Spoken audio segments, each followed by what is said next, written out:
Oi, esse é o Conexão. A gente está num esforço de produzir conteúdo do Conexão específico para as professoras e professores do Brasil, como forma de comemorar o Dia do Professor em 15 de outubro.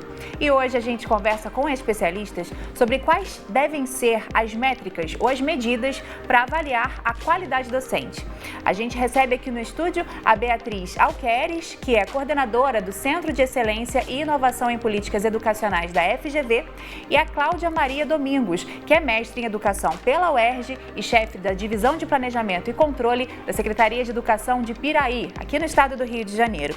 Gente, obrigada por participarem com a gente. A gente tem alguns dados assim super legais de uma pesquisa que foi divulgada pela FGV, pelo CEIP, FGV, e a gente quer comentar e também saber das práticas, né, de boas práticas que estão dando certo. Então vamos começar por esses dados da pesquisa, que eu queria comentar com a Beatriz, que fala sobre os critérios para a escolha de professores, né?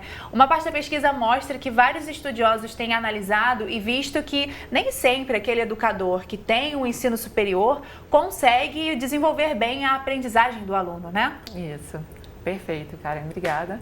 E foi exatamente isso que a gente tentou demonstrar no relatório. A gente compilou tudo que a ciência mostra que pode determinar uma melhoria na aprendizagem dos alunos. E o primeiro fator, né, o primeiro tema que a gente tem que se debruçar é realmente como selecionar, né, quem são esses melhores professores. E quando a gente olha justamente para a titulação do professor, durante muito tempo a gente acreditou que quem tivesse mais ensino superior, mestrado, doutorado, teria uma prática mais efetiva na sala de aula. E tudo que a literatura mostra, né, toda essa revisão científica que a gente fez, ficou evidente que isso não é, essa correlação não é tão evidente. Então, o que ficou claro? Que professores que dominam o conteúdo que eles vão ensinar, esses sim, têm um melhor resultado com os alunos. Não somente a titulação, né? Assim, isso levou a gente a outros debates que questionam e relativizam como é a formação inicial docente aqui no Brasil, né? Qual é o foco dos cursos de formação superior dos professores?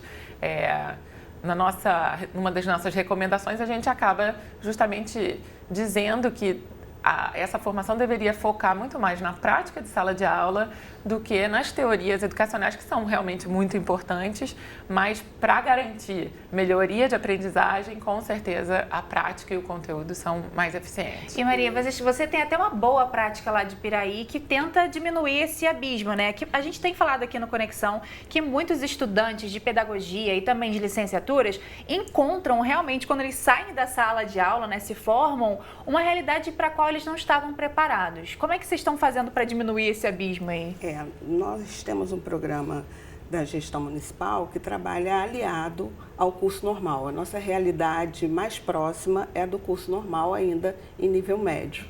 E essa defasagem do curricular, né, esse abismo, como você colocou, que existe entre a prática e a teoria, foi diagnosticado. Então, nós fizemos uma parceria entre o município e a escola que tem o curso normal, que é a escola estadual. A gente tem até umas fotos, gente. Vocês vão ver aí daqui a pouquinho umas fotos sobre dessa parceria, né? Dessa parceria. Os alunos do curso normal estão inseridos no cotidiano das práticas da rede municipal de educação. Desde os eventos, como o Plano Municipal de Educação, eles participaram de todos os debates, né, dos grupos, dos eixos que foram discutidos, mas principalmente da prática cotidiana da sala de aula. Como se organiza um trabalho de alfabetização, como se organiza um trabalho de inclusão, né?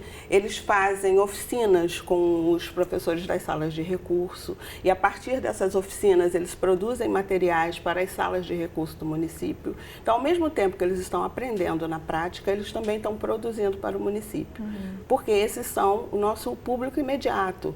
O concurso público das cidades, né, dos municípios, ainda contempla o curso no ensino médio. Essas que são as fotografias, né? São essas as fotografias. Aí eu e aí essas aí a gente pode, são todas mulheres? Não, tem menina também. Tem homens e também, meninos homens e meninas. Mulheres, E são todas pessoas que estão no ensino médio e também fazem o curso normal, né? Curso normal, que o curso é horário integral, eles produziram peças de teatro e foram para as escolas, eles estão na creche municipal e após as apresentações são feitas oficinas de linguagens, de raciocínio. Só que antes dessa prática, houve um trabalho na escola normal, né, no curso normal. Os coordenadores do município visitam o curso normal. Eles também fazem oficinas com os professores. Essa foto é uma oficina com os professores. Gestores, a nossa gestora da escola, que foi premiada com o prêmio de melhor gestão, também foi visitar e fez essa oficina. E eles tiveram a oportunidade de passar um dia nessa escola, participar da gestão. Então, eles conhecem todos os meandros da escola.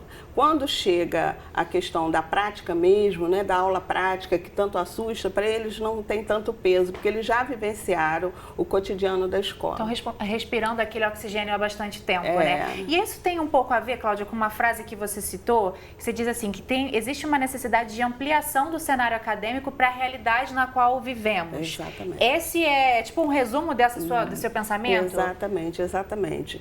O que o currículo traz, o teórico, ainda deixa muito distante do que realmente acontece dentro de sala de aula. Exatamente. Como a Beatriz colocou, né?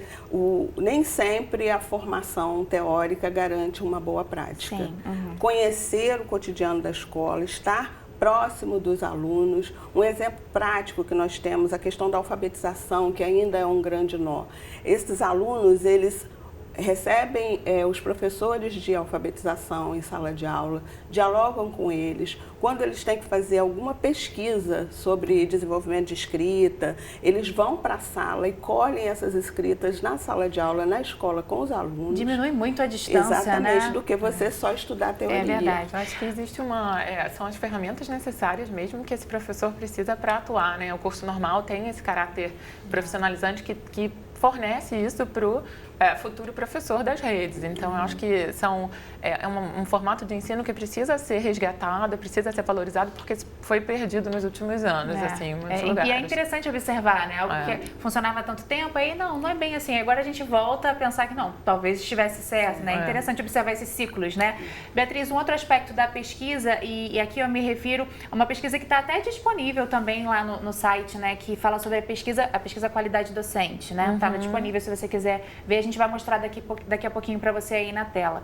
Quando vocês falam sobre modelos pedagógicos, vocês chegaram a uma conclusão de que existem alguns modelos que combinam alguns fatores que fazem a aprendizagem dar mais certo. Eu queria destacar um aqui, que é do método Lemov, Teach Like a Champion, em que vocês observaram as devolutivas aos professores, os feedbacks, o material pedagógico adequado e a formação continuada. Sim. Esses 3 aspectos conseguiram trazer bons resultados? Isso, esse é um estudo feito por 2 pesquisadores, né, no Ceará, e que usou esse livro do Lemov, que é um livro focado em prática de sala de aula. São estratégias para o professor de como organizar o tempo dele dentro de sala, que ferramentas utilizar, e que eles fizeram um acompanhamento lá no Ceará com alguns professores e coordenadores pedagógicos e deu muito certo. Na verdade, eles depois, né, no final, compilando os resultados, eles foram ver que aumentou o tempo de aula, de instrução dos alunos dentro de sala. Durante a pesquisa, foram ofertados aos professores e aos coordenadores que participassem de workshops por Skype. Então, são, vamos dizer, práticas que não são caras para as cidades colocarem em prática. E uma das principais ações, e que eu acho que é importante a gente destacar aqui, que é uma prática ainda não tão comum no Brasil, é a questão do feedback para as aulas do professor, né? Então, ter alguém que observa a sua aula previamente acordado, obviamente com o professor, não é para pegar ninguém desprevenido e dar um susto. Então, um observador vai na sala de aula ou existe uma filmagem. E depois existe um feedback para o professor, ou seja, dá um retorno. Aqui você poderia fazer isso, no sentido construtivo, formativo e não punitivo. É uma avaliação mesmo, né? Na verdade, uma avaliação da prática e numa intenção de uma melhoria constante, não na intenção de punir o professor que, de repente, na hora daquela filmagem ou no dia daquela observação não se saiu muito bem. Então, assim, essa prática do feedback, em todos os estudos que a gente se debruçou, ficou muito claro. Feedback para professor, ou seja, a observação de sala de aula é uma prática que dá certo para a melhoria da aprendizagem das crianças. O foco é sempre no nosso relatório é a melhoria da aprendizagem, né? E eu acho que é uma coisa que a gente até tem que falar culturalmente, não somente com os professores, né? Que às vezes a gente vê esses feedbacks como algo que, vou levar bronca, né? Estão observando o meu trabalho, mas não, né? Um olhar de fora realmente pode te ajudar, né? Um toque que você não está percebendo. E às vezes na própria observação, muitos desses alunos, nas atividades, observaram coisas que quando eles tiveram que assumir as turmas, eles falaram, olha, isso eu não vou fazer, porque no dia da atividade eu percebi que a turma ficou agitada. Então, são questões que às vezes ele mesmo, avaliando, analisando, percebe o que pode ou não fazer naquela turma. Inclusive, qualquer curso universitário, por melhor que fosse, não poderia prever todas as situações que dentro da sala de aula acontecem. O que pode acontecer de tudo, de né? tudo. Então, assim, a prática, essa constante avaliação da prática é muito necessária.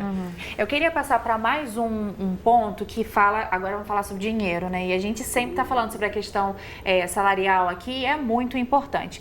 O estudo fala que nem sempre o aumento salarial anda relacionado com o aumento da eficiência. Sim. É isso? É isso. Aqui no Brasil, na verdade, a maior parte das evidências mostra, sim, uma melhoria da aprendizagem. Mas o que entra em discussão é como isso é feito, né? A gente tem indicador que mostra que se você aumenta no salário base, tem resultado de uma forma. Existem incentivos. Aqui em São Paulo teve um estudo que avaliou uma política de incentivos para professores que assumissem posições em escolas com histórico de alta rotatividade de professores. Normalmente são escolas situadas em áreas muito violentas ou de difícil acesso. Então, você dando um incentivo para aquele professor financeiro, né, para aquele professor trabalhar naquela escola, isso fazia com que ele diminuísse a rotatividade daquelas escolas e, consequentemente, os alunos aprendessem mais e melhor. Então, tem diversas formas de você fazer esse incentivo financeiro. Outros lugares fizeram bônus por resultados também pré-acordados. O que assim, entra em maior discussão aqui é como fazer isso para garantir uma melhoria a longo prazo. A curto prazo, tende a melhorar, né? Todos os indicadores mostram que sim, uma melhoria no salário, no financeiro, sim. Só que no médio e no longo prazo isso já não se sustenta. Exatamente. Entendi. Eu queria até trazer mais uma pessoa para falar sobre esse assunto, que é o Paulo Parente Lira Cavalcante, que é coordenador de educação pública do Conviva. E a gente já conversou um pouquinho com ele sobre essa questão salarial, vamos trazer o ponto de vista também. Oi, professor Paulo, o senhor me ouve bem? Oi, ouço. Muito obrigada pela sua participação com a gente. Eu queria ouvir sua opinião nesse aspecto, professor.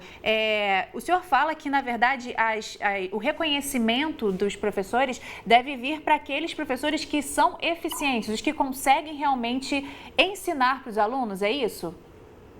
Exatamente. O meu ponto de vista, a minha contribuição sobre essa discussão, ouvi bastante a professora Beatriz, a professora Cláudia, ele tem um foco no trabalho que foi publicado em 2007 por uma consultoria que atendeu uma pergunta da OCDE.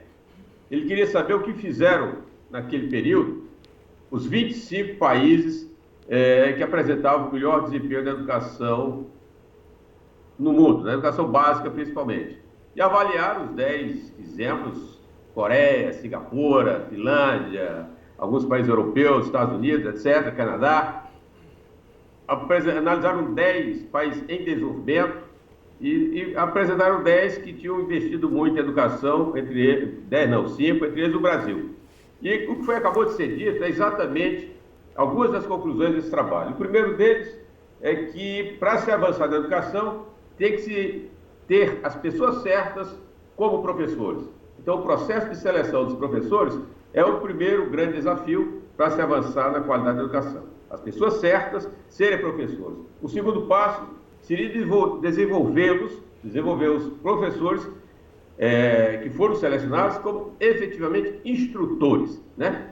Que foi dito há pouco, que não necessariamente o currículo, não necessariamente a formação acadêmica prepara um bom professor. Então, a formação continuada os tornaria bons professores. E segundo, aliás, e terceiro, assegurar que os sistemas dessem a esse grupo de bons professores a infraestrutura, o suporte necessário para que eles pudessem trabalhar. Até porque uma das grandes conclusões desse trabalho, que não obstante tem agora 12 anos, foi exatamente em setembro de 2007, é extremamente atual para o caso brasileiro. Então, uma das grandes conclusões desse trabalho é que eles concluíram que nenhum sistema educacional é melhor que seus professores. Ou seja, a qualidade dos professores é que vai definir o perfil e os resultados do sistema educacional.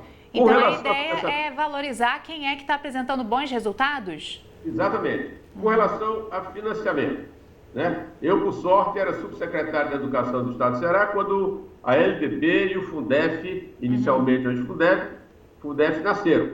E lá pelas tantas, em 2007, fui convidado a fazer um estudo, estudei 88 planos de cargos do Ceará, quando foi lançado aqui o programa de alfabetização na idade certa, e depois de estudar 88 planos de cargos do Ceará, a gente viu, pelos resultados, que não necessariamente o município que tinha os melhores salários tinha a melhor educação, e nem o município que tinha, obviamente, os piores salários, tinha a pior educação.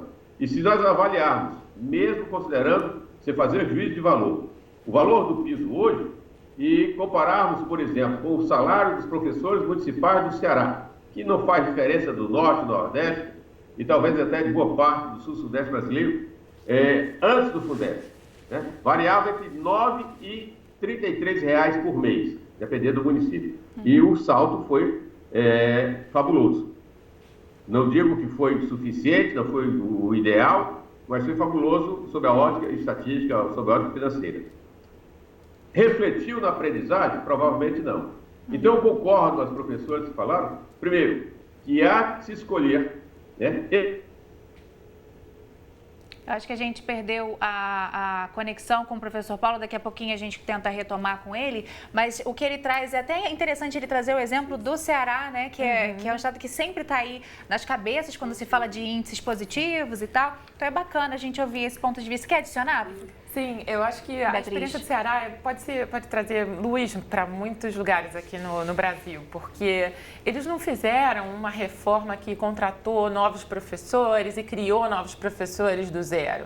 Eles trabalharam com os professores que estavam lá e com a formação que tinham, com as condições que tinham. Então, assim, é um lugar que a gente precisa olhar mais, porque a gente tem professores excelentes que, infelizmente, estão sem as ferramentas adequadas para promover uma melhor aprendizagem. A gente precisa ajudar, não ajudar, dar as ferramentas para esse professor poder atuar na sala. Quer adicionar, Cláudia? Quero sim, ele colocou duas questões muito importantes, que são o olhar para a formação inicial, né? E a questão da formação continuada, a formação em serviço. Esse investimento é primordial. A gente lá está conseguindo em Piraí, que nós já temos a questão da formação em serviço, a garantia de 1/3 da carga horária, mas ampliamos esse olhar para a formação inicial.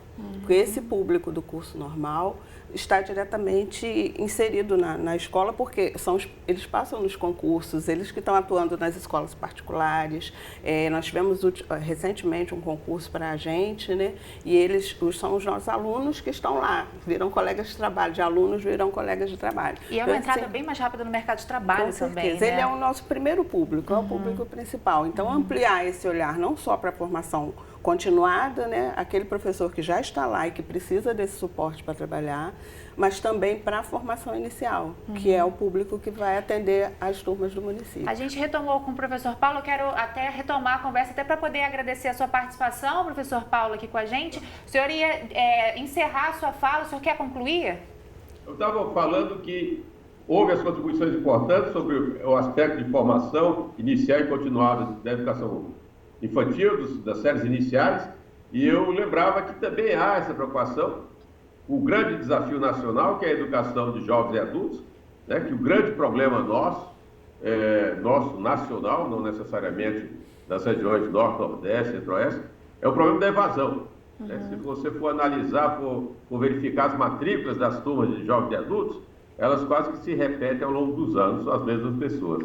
E eu tenho a oportunidade de confirmar e conversar sobre esse assunto, também sobre a ótica da formação desses profissionais, né? Que há necessidade de compatibilizar, como foi dito há pouco, né? A formação acadêmica com o cenário da sala de aula, aproximar a realidade de cada um dos níveis diferentes, né? E eu vi há pouco referências sobre Piraí, Rio de Janeiro, São Paulo, e sobre o aspecto financeiro, é importante lembrar que, não obstante nós tenhamos o piso nacional para o magistério, nós temos ainda, mesmo com o FUNDEF, hoje FUNDEB, uma realidade extremamente diferenciada da receita dos municípios.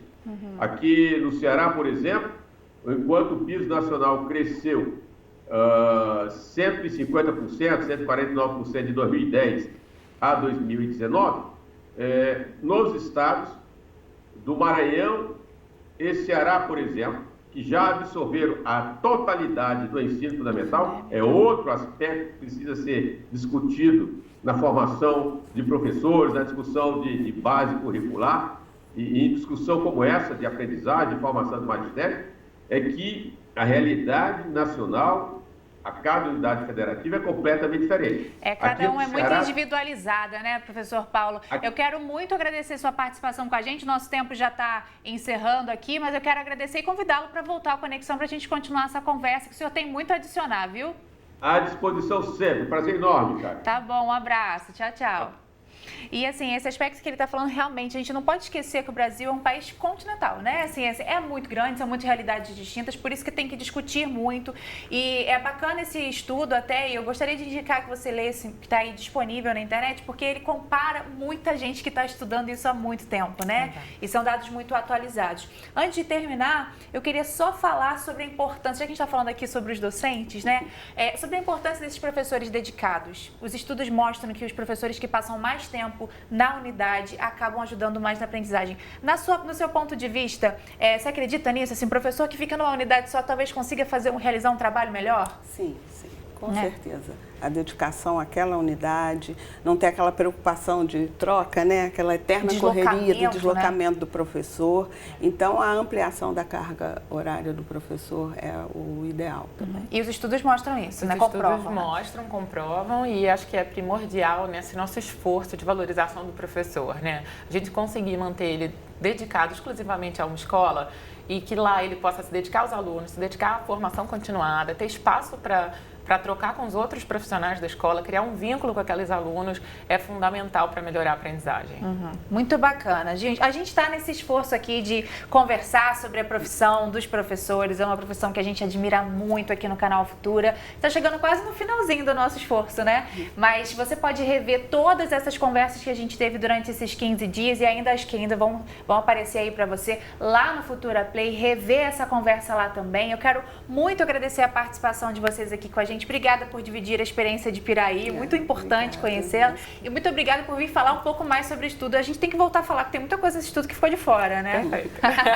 Tá ótimo. Um beijo a você de casa, fique com a gente. Qualquer coisa, volta lá no Futura Play. E não esquece das nossas hashtags, hein? Nenhum sem professor e Dia do Professor. A gente está no nosso esforço aqui para celebrar esse Dia do Professor de 2019. Um beijo e até a próxima.